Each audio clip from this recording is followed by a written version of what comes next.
Bonjour à tous, je suis ravie de vous retrouver aujourd'hui dans cette nouvelle vidéo dans laquelle je vais vous proposer une recette qui change un petit peu. C'est une recette donc de cookies géants mais façon porridge, donc de porridge cookies géants du coup. Donc pour les ingrédients, on aura besoin donc d'une banane bien mûre, ça permet aussi de liquider vos bananes et de ne pas faire forcément que des banana bread, des flocons d'avoine et ensuite les toppings de votre choix. Moi j'ai mis des cacahuètes nature, non salées, non grillées, des raisins secs et des framboises du jardin. Donc on commence par écraser sa banane dans un bol, donc si elle est bien mûre c'est encore mieux parce qu'elle s'écrase encore plus facilement et elle sera encore plus sucrée, donc pour le cookie c'est idéal. Voilà, le but c'est vraiment de l'écraser le plus possible, qu'elle soit en fait la plus lisse et qu'il y ait le moins de morceaux possible. Ensuite on ajoute donc les flocons d'avoine, je vous remettrai comme d'habitude toutes les proportions des ingrédients en barre de description juste en dessous de la vidéo.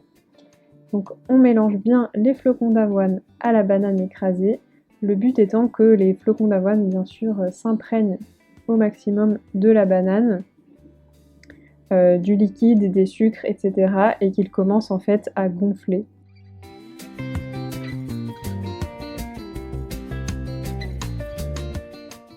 Donc j'aurais pu faire une recette de cookies basique, mais voilà, je me suis dit déjà un cookie géant, c'est encore plus simple à faire et c'est plus sympa à manger, voilà.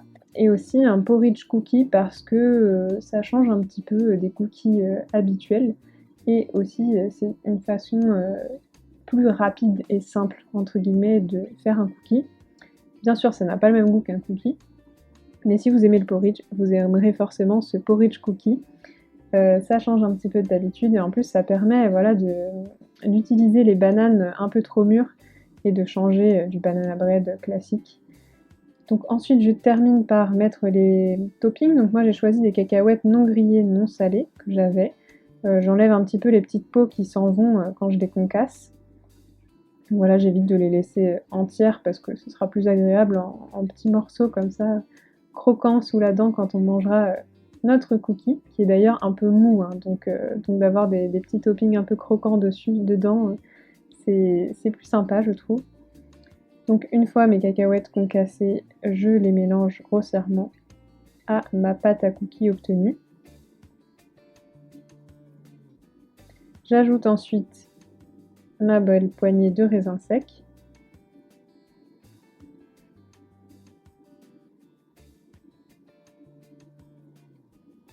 Et je mélange un petit peu grossièrement pour que tout soit réparti dans la pâte.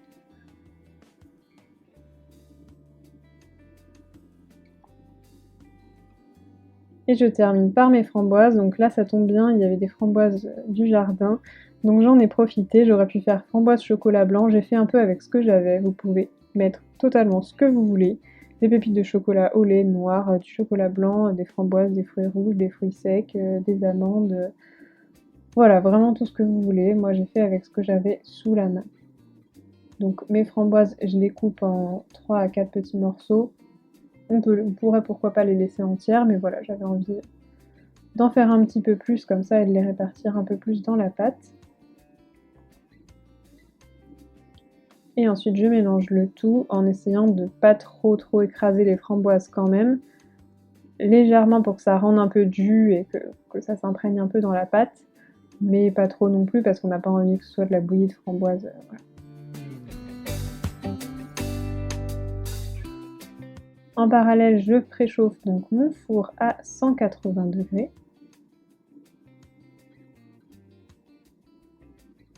Donc une fois que la pâte est prête, on voit en fait que, alors on la travaille un petit peu quand même, histoire que tout s'amalgame bien et que ça forme quand même une boule de pâte, que les flocons d'avoine se soient bien imprégnés.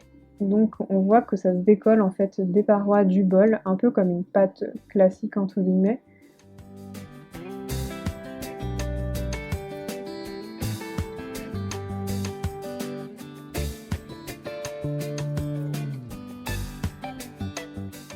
Donc voilà, une fois la pâte bien travaillée comme ça, on va pouvoir la disposer sur une plaque recouverte de papier cuisson. Donc je verse l'ensemble de la pâte et je vais venir l'étaler. Alors par contre, ça ne s'étale pas avec la cuisson au four comme une pâte à cookies classique.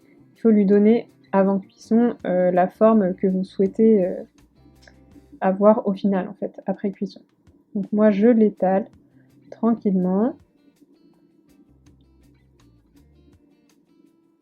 pour avoir quand même une belle épaisseur de cookies et venir former un cercle, en fait, un cookie qui soit pas non plus hyper calibré, mais voilà, avoir une belle forme ronde quand même.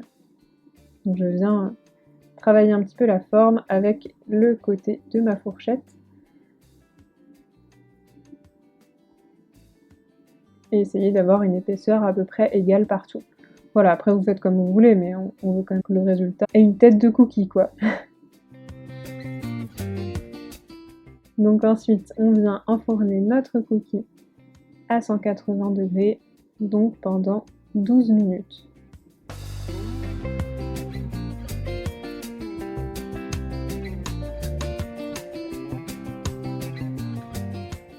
Une fois les 12 minutes écoulées, notre cookie est cuit. On voit qu'il a doré légèrement, mais pas trop non plus.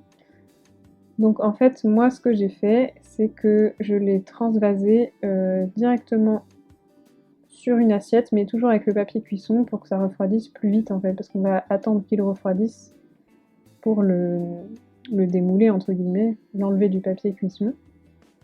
Une fois qu'il est bien refroidi, je peux décoller mon cookie du papier cuisson et le poser dans mon assiette. Voilà, on a un beau cookie. Légèrement croustillant, mais alors vraiment quasiment pas croustillant parce que c'est un porridge cookie, donc c'est façon porridge. Forcément, c'est beaucoup plus moelleux que croustillant, mais avec les cacahuètes, voilà, ça ajoute un petit peu le côté croquant sous la dent. En tout cas, il était vraiment super bon. Ça rappelle vraiment le goût du porridge, mais voilà, avec un côté un peu plus gâteau, cuit au four, voilà, ça change un petit peu.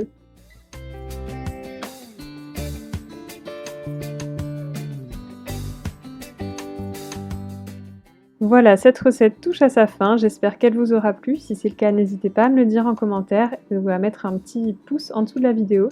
N'hésitez pas bien sûr à vous abonner si vous aimez mes vidéos recettes. En tous les cas, merci beaucoup à vous d'avoir regardé cette vidéo et moi je vous dis à très vite dans une prochaine vidéo.